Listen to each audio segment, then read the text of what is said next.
পঞ্চায়ত নিৰ্বাচনৰ প্ৰাক্ষণত দিল্লী গুজৰাটত অসমৰ কংগ্ৰেছ নেতৃত্ব ব্যস্ত থকাৰ সময়তেই চুবুৰীয়ে ঘূৰিছে বিজেপি।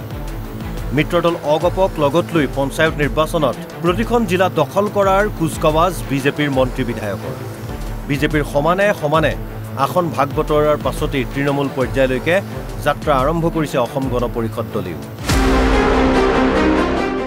বজালী জিলাৰ গোপীনাথ কালাপাৰা পঞ্চায়তত উপস্থিত হৈ মন্ত্ৰী ৰঞ্জিত কুমাৰ দাসৰ প্ৰতিক্ৰিয়া। পঞ্চায়ত কেইটাত মিত্ৰদল অগপৰ জয় নিশ্চিত।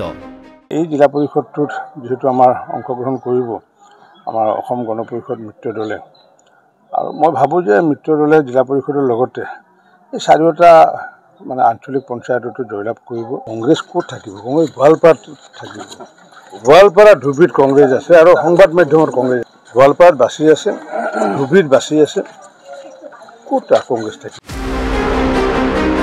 বিৰোধী শক্তিক উৎখাত কৰাৰ লক্ষ্যৰে NDA শক্তিয়ে পঞ্চায়তত যুঁজত নমাৰ কথা প্ৰকাশ কৰি বিজেপিৰ ৰাজ্যিক সভাপতিৰ মন্তব্য, দলৰ পৰা বহুতেই বিচাৰিব পাৰে প্ৰাৰ্থিত্ব অনেক হ'লেও প্ৰত্যাশা কিন্তু এক, সংকল্প মাত্ৰ বিজয়ৰ।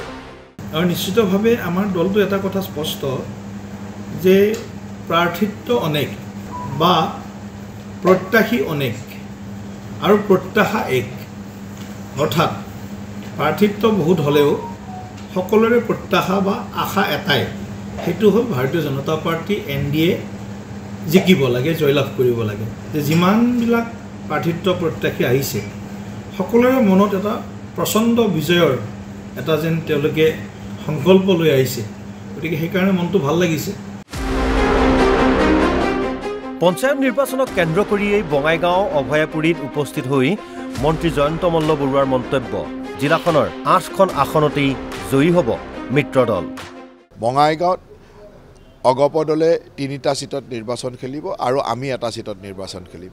অভয়পুৰীত ভাৰতীয় জনতা পাৰ্টিয়ে 3টা সিটত নিৰ্বাচন খেলিব আৰু আমি এটা সিটত নিৰ্বাচন খেলিম, আৰু এই 8টাই আমি জিকিম। গতিকে আমি বেলেগ কি চিন্তা কৰিব লগা আছে? আল্টিমেটলি একেলগে মিত্ৰতাৰে আমি 8টা সিট জিকিম।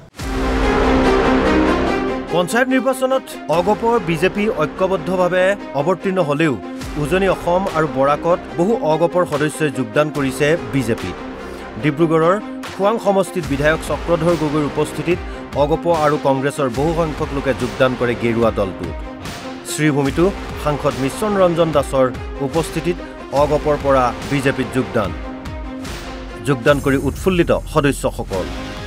মই নিজৰ আগতে যেতিয়া ইমান বছৰ ধৰি মই কাম কৰি আছিলোঁ AGPত, এইটো মোৰ সন্তুষ্ট আছিলোঁ।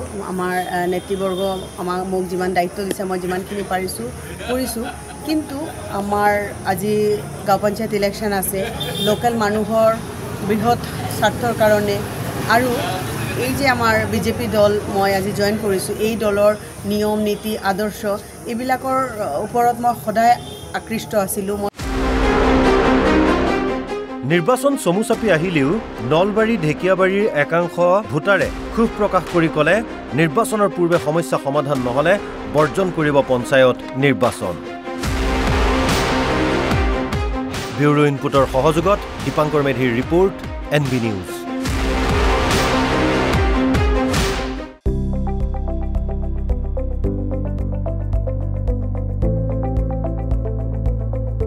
NB নিউজ, সহজ সৰল ভাষাত নৱভাৰতৰ কথা।